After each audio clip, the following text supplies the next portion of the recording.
Xiong is joined to get in Chao when it's a Tolokong Hmong Enrichment. Hmong Enrichment is a show where you back here get no Kanya Zhong, Kapit Mong no gave a man Simulayaton Day. Hmong Enrichment, enriching our lives. Hello and welcome to Hmong Enrichment. I'm Thao. On today's show, we have some clips of Amerasia Week. It was a week-long event hosted by the Asian clubs at Fresno State. And also in our section, Hmong Success, we follow a 4th grade teacher at Balderas Elementary School. She has been awarded the Milken Educators Award in 2010. And also stay tuned for my interview with singer and actress Jade Lee.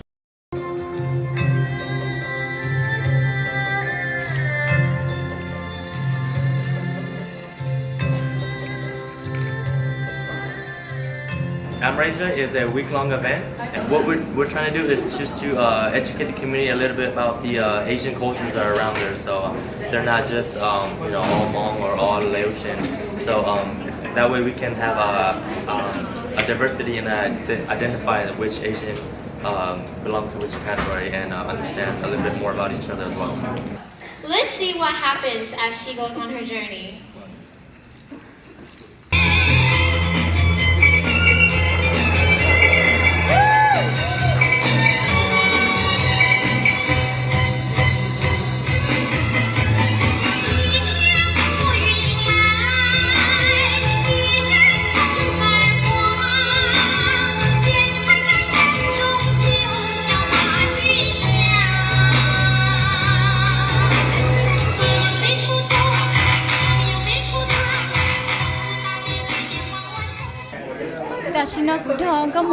Tell me a little bit about yourself.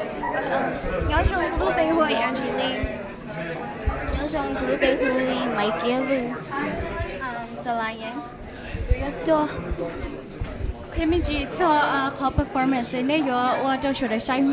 Tell us about your performance today. Our performance today is for the Amerasia event, and our dance is gonna be to honor Naipongwa Ball. That's what the song is about.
And today is the last day. I'm with the Lao Student Association Club, and they did a little dance today. Can you tell us a little bit about the dance? The dance is called Hon Sien Tien, which is a blessing dance. No, it's a candle dance.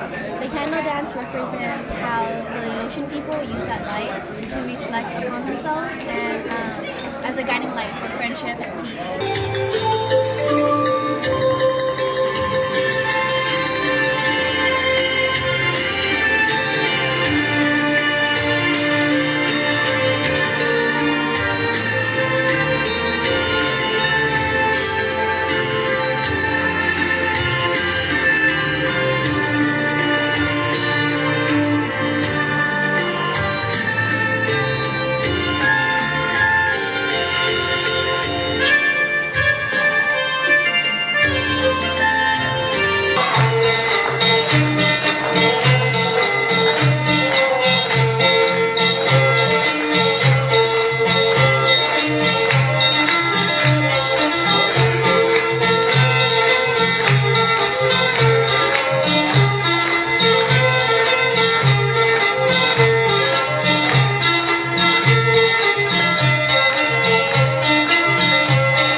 the president of Amerasia.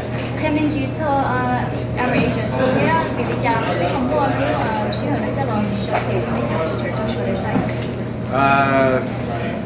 Amerasia 呢要共和的 Fresno State 呢被一些就是国家的老呢 Fresno State 的多哪些的 Fresno State 呢在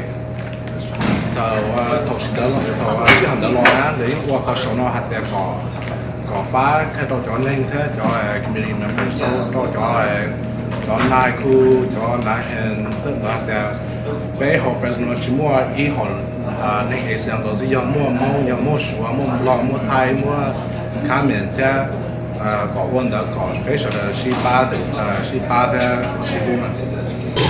DJ, put it back on.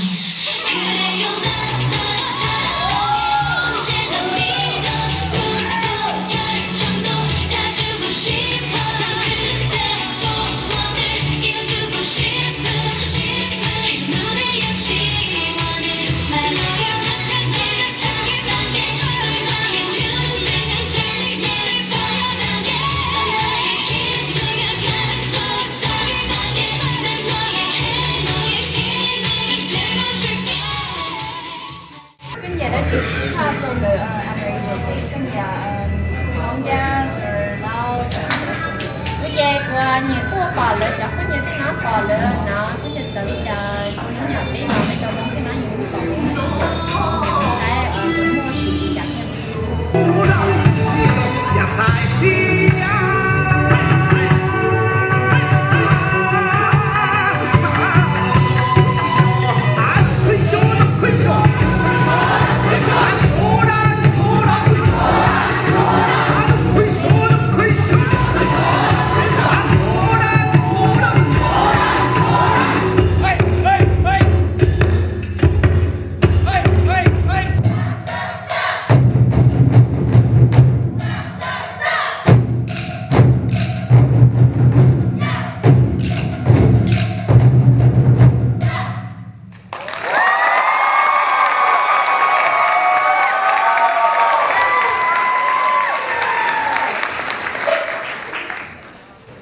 To get updated on future events with Amerasia, you can look for them on the Fresno State website or on their Facebook. Coming up next, my interview with Lou Xiong. She is a 4th grade teacher at Balderas Elementary who has also been teaching for 11 years, and she is awarded the Milken Educators Award in 2010.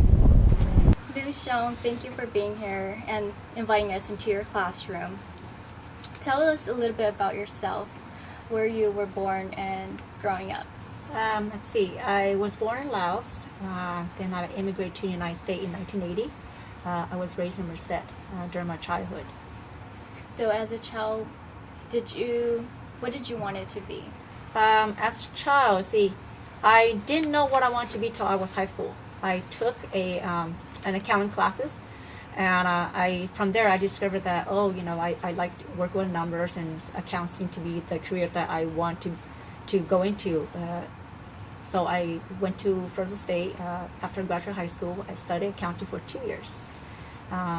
Then from there, I took an odd job, during college as a bilingual instructional assistant, working with the second language learners and with the Hmong community. With that position, it helped me to decide that teaching is something that I would enjoy doing for a very long time. I still love number, but I figured that if I become a teacher, I can still teach numbers and be a teacher. So you get the best of both worlds. So how did you start it on that journey to being a teacher? Did you change your major? Yes, I did. So from that job, I discovered that that's what I wanted to do. So I switched major. I set a goal that I was going to graduate in 5 years. Well, this is already 2 years already, so I had 3 years left to go.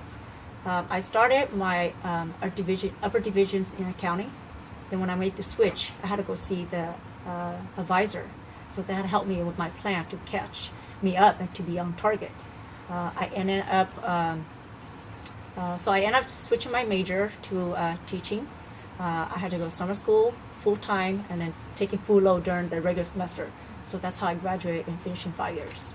So was it hard during that time? Did you ever feel like, I don't want to go in that field anymore, or did you just like push yourself?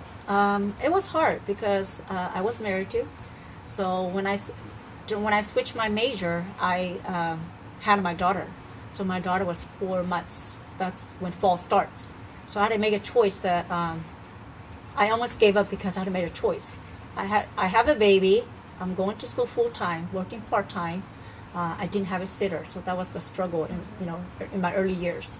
I decided that because I couldn't afford a sitter during that time, I made the decision to leave my daughter in Merced to stay with my mom, my sisters, and my in-laws. So I was not with my daughter for 2 years. So my husband worked in Stockton during that time. So my husband would be in Stockton, my daughter would be in Merced, and I was in Fresno. We did not see each other for 2 years. The only time we saw each other and spent time together was on the weekend. So weekend was just devoted for family time. So being a first generation Hmong, was that a problem with like the older folks saying, oh, why is she away from her husband, or were they really supportive? My parents were really supportive, and my in-laws were really supportive and helpful. My parents always encouraged me and my sisters and brothers to go to school, go to college. My dad was a teacher in Laos, so education was always the topic in our family discussions. My dad always told us that education is the key to success. It opens many doors. So when I was young, I didn't understand that, but now I really understood what he meant. It is the key to success. It does open you give you a lot of opportunities. Going back to my struggles, yes, I always did give up. I always gave up because I was a daughter-in-law, the expectation of being a daughter-in-law in the Hmong community. At the same time, I was young, going to school full-time, working part-time. I couldn't fulfill the mother duty. I felt guilty, but I knew in my mind, in my heart, that I have a goal, and that I knew that my future is in my hand. So I have a goal, so I have to reach that goal. And I knew exactly what I was doing, but I feel that I made the right choice. That even though my daughter was young, I have many more years in the future to catch up and many more years to be with her. So I had to do what I had to do and finish school first so that I could help her and take care of her. During those hard times, did you had a role model or someone who inspired you? At that time, no, I didn't. I had teachers, I had good friends, and I had my parents and my in-laws who supported me all through this.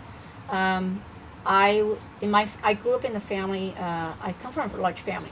There's 14 of us, including my parents. So I'm the first one to graduate from my family. We have 9 girls and 3 boys. Tell me about the educational background that going into your field. What are the steps they need to take? To be a teacher, you have to have a bachelor degree. So I graduate with a BA in liberal studies. Then you have to pass the CBEST, which is the basic skill in reading, writing, and math. When you pass the CBEST, then it qualifies you to enter the credential teaching program. That takes at least a year and a half to complete. And that's like your student teaching, your final student teaching, where they actually put you in a classroom and really do the hands-on experience.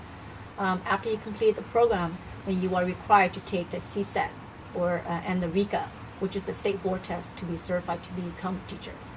So a lot of steps and tests you have to go through. Yeah, it's a lot of and steps. How was you feeling when you first came into a classroom? It was your first time in front of students.